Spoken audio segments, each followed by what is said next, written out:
I recently saw Cam Newton's latest interview. It's called Funky Friday, and I think he does. It's like a reoccurring thing.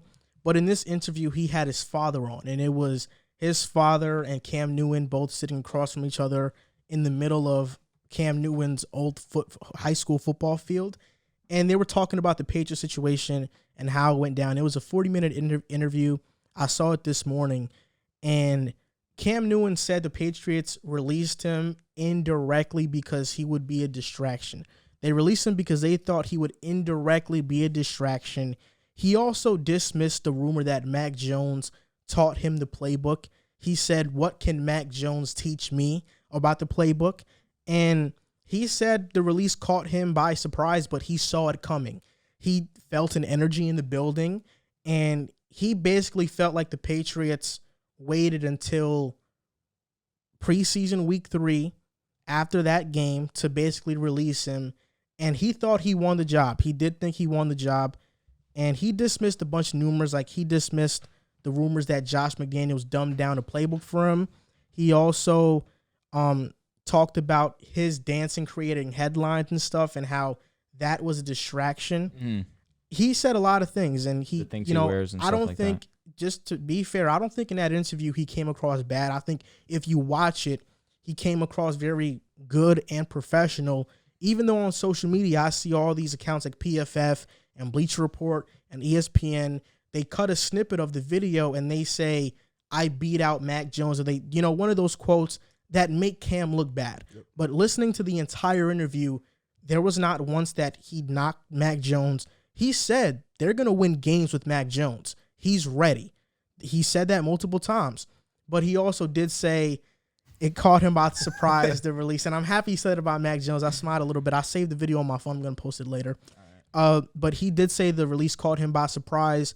And my first impressions on this interview was that I think it's something that it's not like we didn't already know this, that the Patriots are a messed up, cutthroat organization. Because from what I got from the interview and what the Patriots did is that they released Cam Newton until they kept Cam Newton until they couldn't use him anymore. Yep. As soon as they saw the opportunity to start Mac Jones, even though the entire OTAs, they had this quarterback battle, I think they only kept Cam Newton around. They knew they were going to start Mac Jones. They only kept Cam around to have Mac Jones not feeling secure in his starting quarterback spot. They wanted to make it feel like a pseudo competition, but Cam even mentioned in training camp, I was getting the starters reps, but Mac Jones was getting more reps than me. He was getting more reps, and that's why he felt like inevitably he was going to get cut. But I felt like they used Cam Newton to create that pseudo quarterback competition, and once they named Mac the starter, that's why they cut Cam. And Cam even talked about how he didn't think his COVID-related situation had anything to do with him getting cut because he thought it was going to happen regardless. I thought what the Patriots did was messed up because Cam in that interview admitted that if they asked me to be the backup quarterback to Mac Jones, I would have done it. So obviously it's not like he had this ego that he wanted to be a starter, he wanted to be out. He was willing to be a backup, but the Patriots obviously didn't want him to. They didn't even want him to be a backup. But in terms of the distraction thing, it sounds crazy, but I understand what they mean by that. Players was just caught dancing during practice right on Twitter, doing the same thing Cam does. But not a distraction like that. A distraction in the sense of, oh, wow, Cam's not the starter. Media is going to be a lot more critical of Mac Jones because you have a guy like Cam Newton as their backup, because obviously Cam has had success. Cam is a pretty big deal. He has the spotlight on him. He's had the spotlight on him for as many years as he's been in the NFL. He means something to the culture. So in that sense, of course, I understand what he means by being a distraction, or what team might think of him being a distraction. But ultimately, to cut him, in my opinion, well, I feel like that was a bit harsh, a little bit too underthought. I just think that Cam Newton brings something to the table that not many backup quarterbacks give you nowadays. I mean, let's list the backup quarterbacks that are really solid in the NFL right now. Mitch Trubisky. I guess you could say Andy Dalton because he'll end up being a backup. That's really it. Now, I mean, Gardner Minshew in Philadelphia. Gardner Minshew, Taysom Hill. That's the list. Oh, if you're gonna say that, Trey Lance. But there's a rookie. They're coming in. He's a rookie. They're gonna So be then Jimmy G. Exactly. He'll end up being a backup eventually. Drew Lock, I guess, but Cam Newton he said himself, they're not 32 guys better than me. I agree and with I him. do agree with that sentiment. It's just unfortunate that his biggest problem needs to be his biggest strength, and it's throwing the ball accurately, consistently. And that's where Mac takes that's where the Patriots see Mac as the future of the organization. You thought Cam wasn't going to start? I said it. I thought that Mac was going to be the starter week 1. I just didn't think that Cam Newton would get cut. Yeah.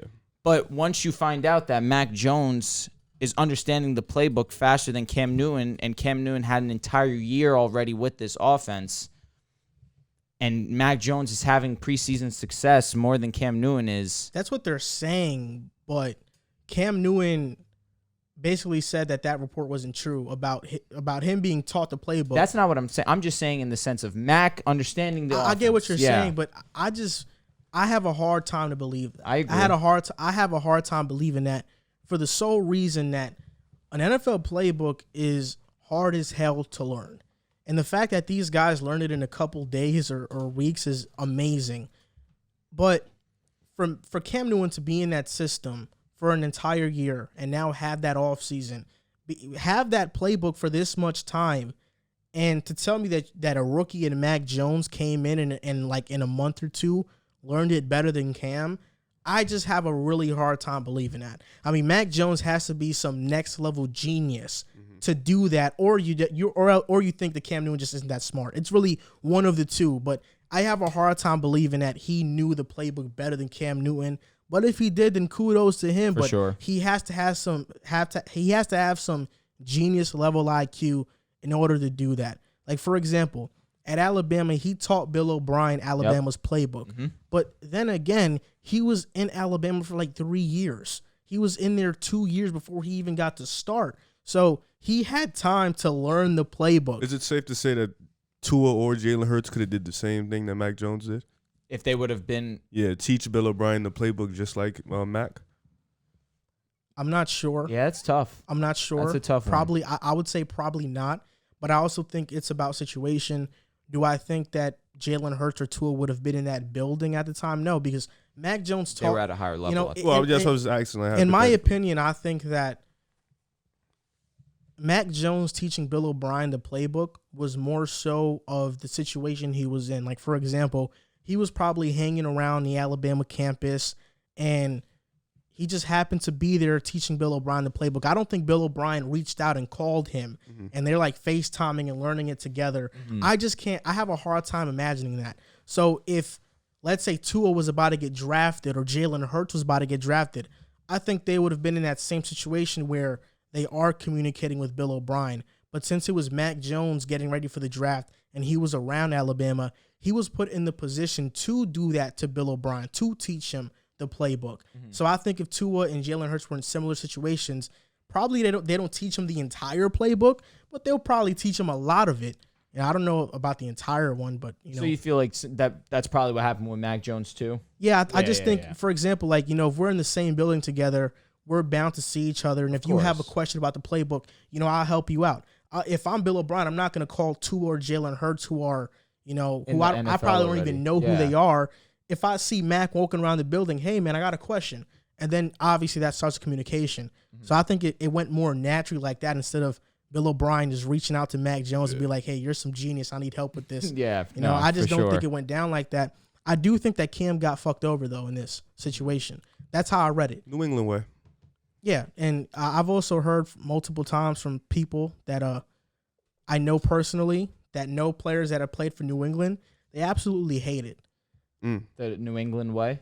Yes. And I think, when you saw Gronk talked about it, he hates it too. When you saw Cam Newton schedule on that Sunday Night Football broadcast, it feels like hell. You wake up at 5 a.m. You have to be in the facility by 6 a.m, and you stay there until like 8 p.m. at night and you do the same thing. Horrible, bro. Winner way. I mean, you can't argue with it to a degree. When you have a consistent baseline of success, But do you why think change that it for anyone? Do you think not everybody's that Tom Brady? I agree, but you get to a certain point where, you know what, we've had this success, we've done it this way for so long, and it's worked. Do you genuinely believe you need to be at a facility from 6 a.m. to 8 p.m. to be successful? I haven't won 7 Super Bowls in a span of 22 years. I have a question for both of you. This is my question. Do you think it's the New England way that's successful, or it was Tom Brady that made it become that successful? Because we've seen coaches come from New England, go to different teams and try to instill that New England way, and they all fail. That's a tough question because I look at some Super Bowls, I look at some games, and I think, you know what, Tom had his impact on this one. I look at some Super Bowls and I think, all right, this is one-sided Belichick. So that question is really tough. And Brady went to Tampa Bay and first won, year and won. My thing is that Super Bowl against the Rams, Belichick won that Super Bowl. That defense was all world. Belichick had a stamp on that one. That was Belichick's bowl. Now, where I look at Brady's impact, you go the year before against the Eagles. Brady threw for 505 and lost. How can you blame that loss on Brady?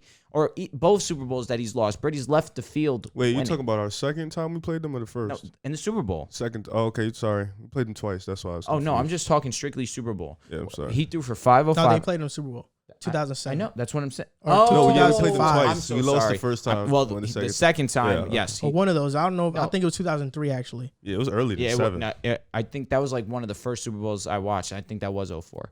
But against the Eagles the second time, you're 100% right. Threw for 505. I think the team put up, 35, 40 points, something like that, and they lost. The first turnover of the game ended up being the deciding factor. So there's a lot of things to take into account where obviously I got to give Tom his credit, but I'm not going to say that Tom did it on his own, and I'm not going to say Bill did it on his own.